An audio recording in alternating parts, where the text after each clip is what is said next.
Admiral Richard Byrd's journey to Antarctica, codenamed Operation Highjump, was a mission that would go down in history, not only for its scale but for the secrets it would uncover. Officially, it was a large-scale naval expedition to train personnel, test equipment in extreme conditions, and map the continent's icy terrain. But beneath the layers of logistics and science lay a hidden objective, shrouded in mystery and rumor. Whispers circulated that the mission was not solely scientific.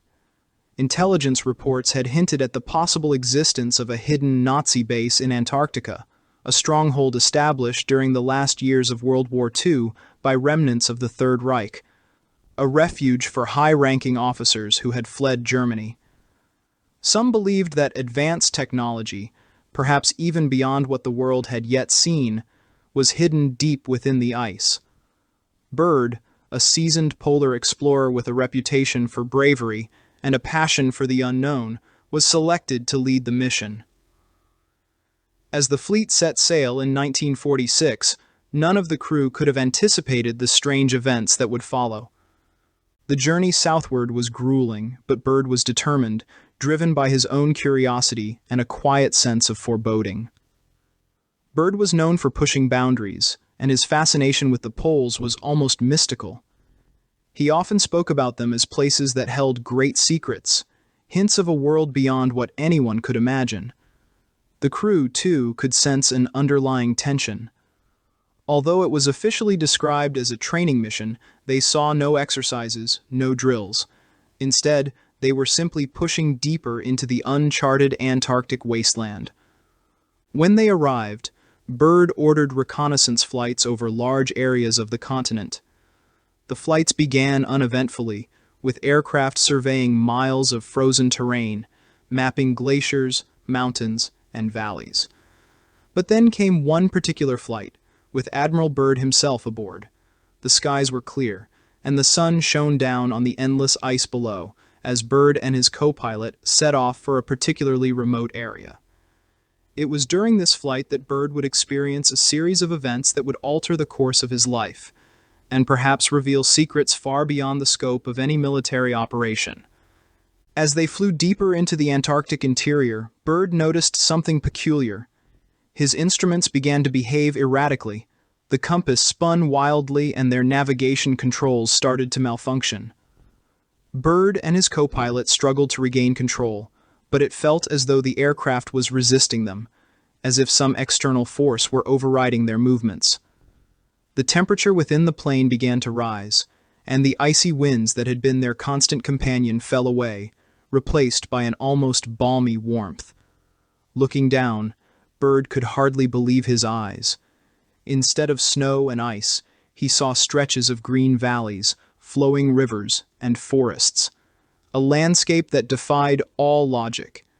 It was as though they had stumbled upon a hidden, untouched world, one that should not have existed in the heart of Antarctica.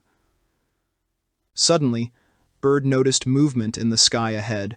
Strange, metallic objects were approaching them, flying discs that moved with impossible speed and grace. These craft were smooth, shining, and unlike anything Byrd had ever seen.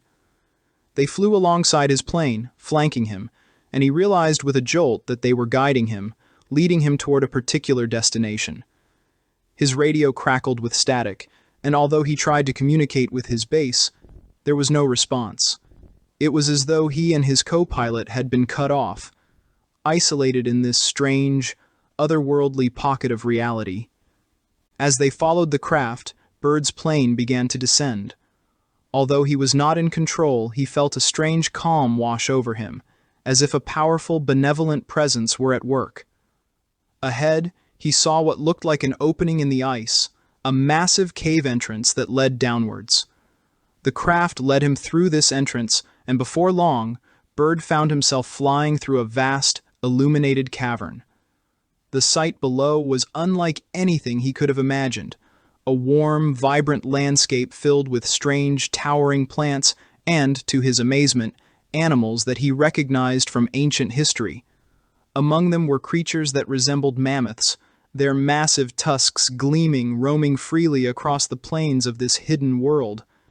Byrd could barely comprehend what he was seeing. Here, beneath the Antarctic ice, was an entire ecosystem, seemingly untouched by time, preserved in a subterranean paradise. As he marveled at the scene below, Byrd became aware of a new sensation, a voice, not spoken, but felt, as though the words were being transmitted directly into his mind.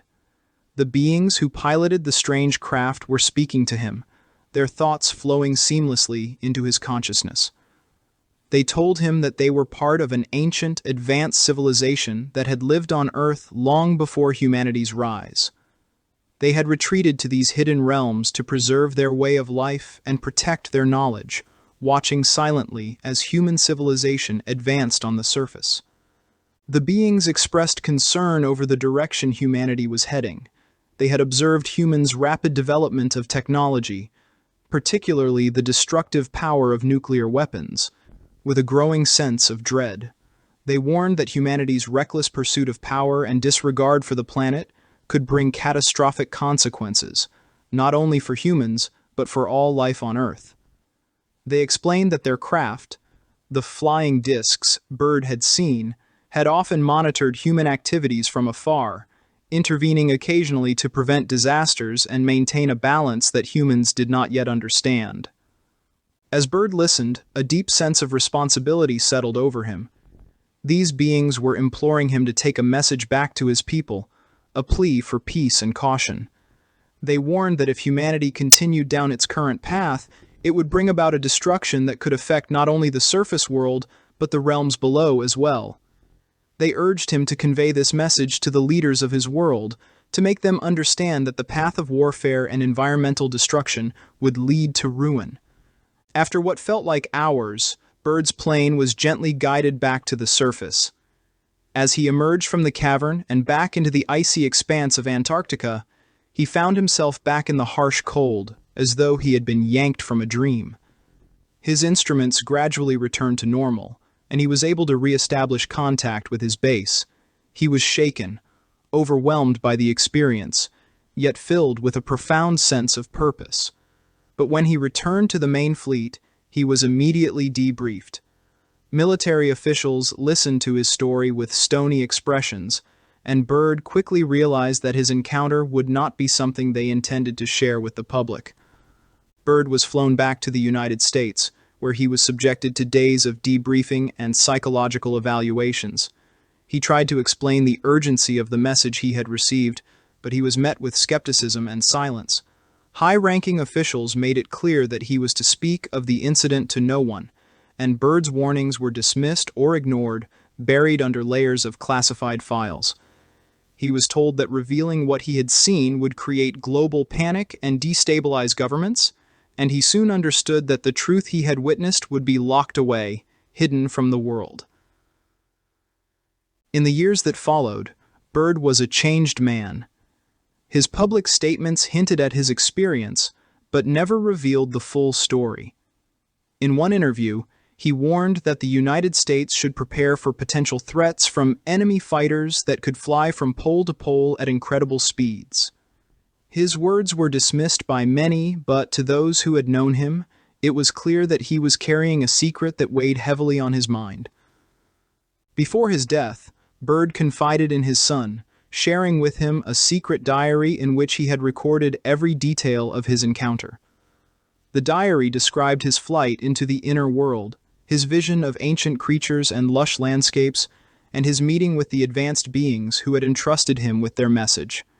His son later spoke of the burden his father had carried, the frustration of knowing a truth that the world was not ready to hear. Operation Highjump officially ended without incident, but rumors persisted, fueled by Byrd's cryptic words and the classified nature of the mission. Some believed that the United States government had uncovered evidence of a hidden civilization beneath Antarctica, and that it was being kept secret to avoid upsetting the established order. Others speculated that Byrd's encounter was just one of many, and that these ancient beings had reached out to humanity before, perhaps even influencing the course of history. Admiral Byrd went to his grave carrying the weight of his experience, a reluctant messenger who had seen a vision of a world beyond our own. Whether it was a warning or an invitation to change, his journey to the hidden depths of Antarctica remains one of the most mysterious and compelling tales of the modern age. It is a story of wonder, of revelation, and of a secret buried beneath the ice, waiting to be uncovered by those brave enough to seek it.